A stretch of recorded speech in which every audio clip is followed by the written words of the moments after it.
Spring comes reluctantly to Aqueduct, but today at least the sky's reasonably clear, although the air is chilly and the wind is blowing as NASDAQ presents the $500,000 Wood Memorial. Let's take a look at the field and the odds as they are at this moment. El Alpino, the long shot, is 50-1. Talkin Man, the overwhelming favorite, at 1-2. Knockadoon at 8-1. Moonlight Dancer, he's 9-1, the only New York bred in the field. Key Guy, second choice, at 9-2. Then is Vacatus, 23-1. Candy Cone at 13-1. And Cressa, 20-1. Well, good afternoon. I'm Jim McKay reporting from Aqueduct. It's just 21 days until the Kentucky Derby, and on this day, when we thought the picture would be coming into sharper focus, well, actually, it's getting more confused than ever because, as Julie reported, the East Coast stars, Thunder Gulch and Suave Prospect, were upset by long shot Wild Sin in the Bluegrass Stakes earlier today. The West Coast challengers, of course, are established: Larry the Legend, Afternoon Delights, Timber Country, and Jumron. And here this afternoon, well, we'll get our first look at the invader from the north, Talkin Man. He was the Canadian 2-year-old champion, and just 3 weeks ago won the Gotham Stakes in smashing fashion over this very racetrack.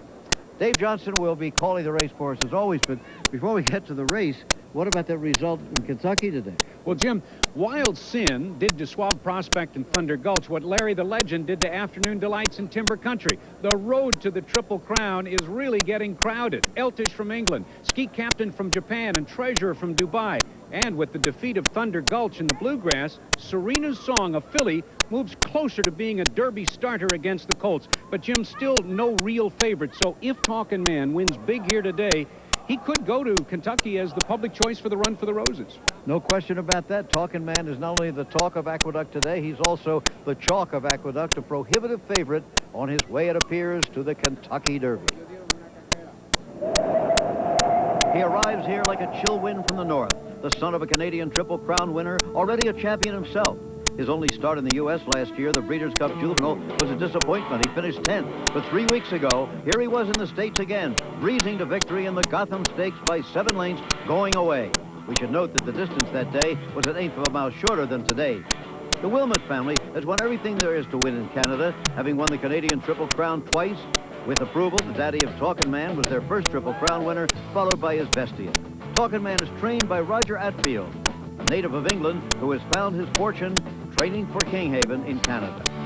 Between the Queen's Plate and the Triple Crowns and what have you up there, we've broken all records of winning those races, and here's a horse that deserves a chance at running in the big ones in the States. The Wilmots came close to an American Classic win 3 years ago when Ali Deed finished a good second to Pine Bluff in the Preakness. But people don't remember runners-up. Victory is what it's about, and Atfield can hardly wait.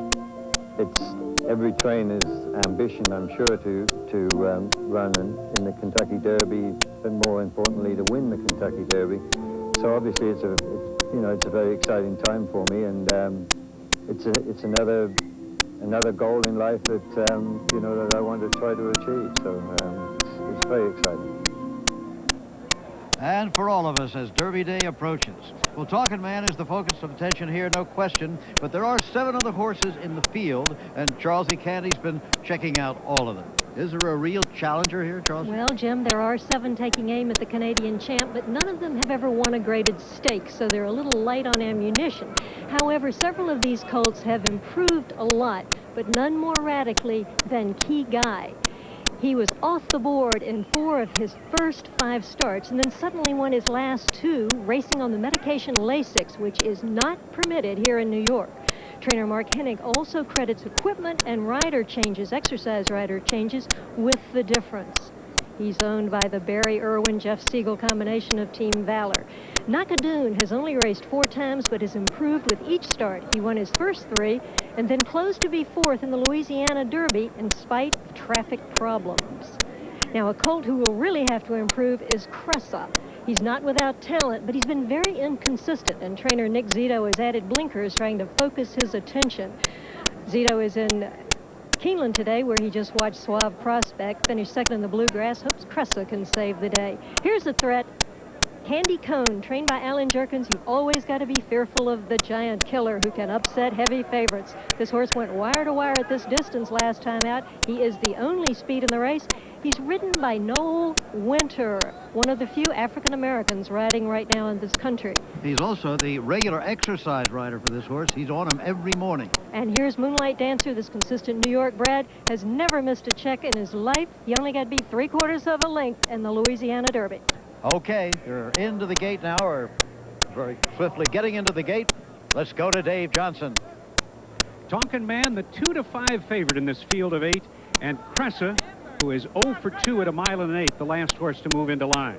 1 1/8 racetrack, short run to the first turn, all carry 123 pounds, all 3-year-olds. And they're off. And Talkin Man immediately sprints to the front. Candy Cone on the outside is challenging, and Moonlight Dancer between horses third. El Alpino scoots through along the inside rail with the red cap saving ground. They swing around the turn. Talkin Man, the heavy favorite, leads it by a length.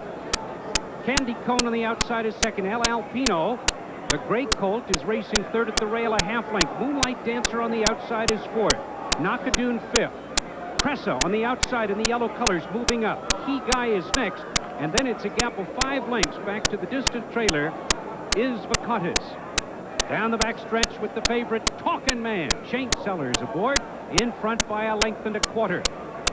From between horses, Candy Cone right there second, and now inching up to challenge on the outside. It's Moonlight Dancer. El Alpino seems to be backing up a bit as Key Guy gains, and Knockadoon looks for some racing room in those purple and white colors.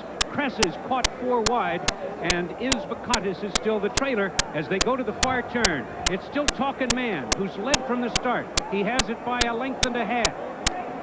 From the inside, that's Knockadoon finding room. On the outside, that's Moonlight Dancer. Candy Cone drops back, and Key Guy is now fifth at this point, 5 lengths from the lead. But as they turn for home, it's all Talkin Man, trained by Roger Atfield, ridden by Shane Sellers with an easy lead with less than a 1/4 mile to go. Talkin Man is in front by 4. Knockadoon is second. Candy Cone third. Moonlight Dancer is fourth, and none of them are gaining on the favorite.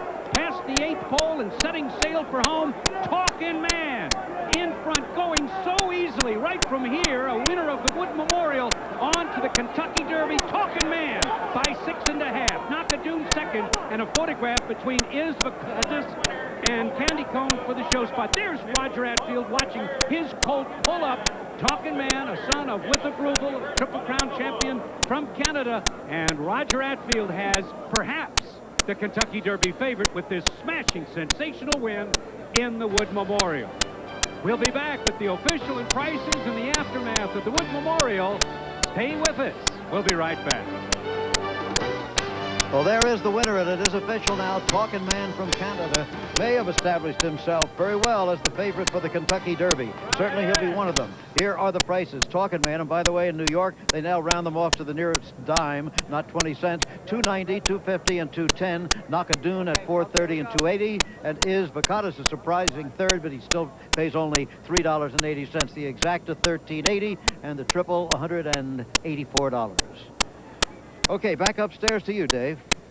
Talkin Man, now 2 wins and 2 starts as a 3-year-old, and he made that very nice transition between being very good at 2 to being very, very good at age 3. He had the lead right from the gate, and here right now, Shane Sellers, riding this horse for the very first time, has him on an uncontested, easy length and 3/4 advantage. Knockadoon is a very tactical horse, and he slipped through, found a little room, and on the inside, gets the place spot eventually. Between horses in the orange hobo colors, Candy Cone is going to drop back. Moonlight Dancer gives it up.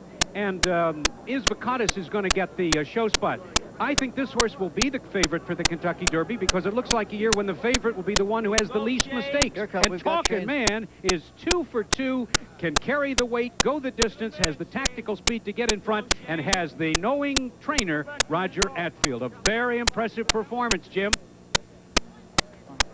Well, here we are. There's Roger Atfield. Here's the trainer's reaction right after the race with his wife, Tracy. Beautifully done, Roger. Just like you rehearsed it. And here we are now, unrehearsed with Shane Sellers, the winner jockey. Congratulations, Shane. Must be one of your very biggest wins. It is, Mr. Jim, and I just feel so fortunate with all connections involved that they give me an opportunity to ride this kind of horse. Looks like you rode him just the way you wanted to. You got slow fractions in then pulled off from him. You know, horses make riders, and I'm a firm believer in that. And I was just a passenger out there. He's a racehorse. He put me where I wanted to be on the front end, and I was able to slow the pace down. And I just chirped at him for home, and he came home for me. Well, why don't we take a look at this race from the start? And Roger Atfield, the trainer, is with us too now, by the way. Went just the way you wanted it, I guess, Roger. Well, we wanted to win it. Actually, I was hoping somebody might take the lead for a little bit, because he loves to watch a horse in front of him. But you know, he was so dominant that Shane did the only thing he could do, and just let him run his race, and he just won in a gallop as far as I could see. Everything went well. He had the slow fractions at the start. That didn't hurt him at all. No, that always helps. But you know, if there'd been fast fractions, he would have just sat off him anyway. You know. Yeah. Shane, no question at this point. It looks like already.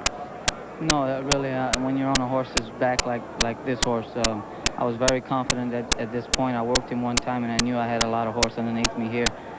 Mikey had rode him, and he told me he likes to look around a little bit, but I never got that feeling from him. He was there whenever I wanted him, and he's just a real good horse. What is it about you Cajuns? You and Kent Zormo and Craig Perrette and a whole bunch of them. Well, we started at a young age, and Randy Romero won the Bluegrass today, and I'm so glad for him. And it's just a long road that we all had to take, and I'm just very fortunate. Well, there's really not too much more to say about this race. You got out in front, and there you are all the way. Yeah, believe me, here I was counting my money. I knew if just barred no bad luck, he was home, and I was just enjoying the moment from this time on.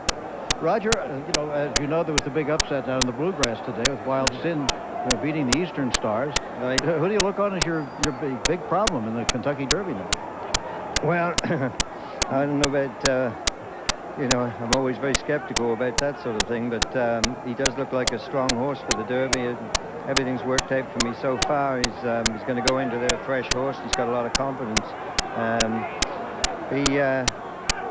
You know, we've got 2 or 3 horses that nobody really talks about. You know, one coming from England, one coming from Japan, right. One coming from Dubai. It'll be a great story as always. You know, and all those people that are bringing those horses, they know what they're doing too. So, you know, I'm sure it's going to be just a tremendous race, and you know, maybe the filly will be turning up in there too, right?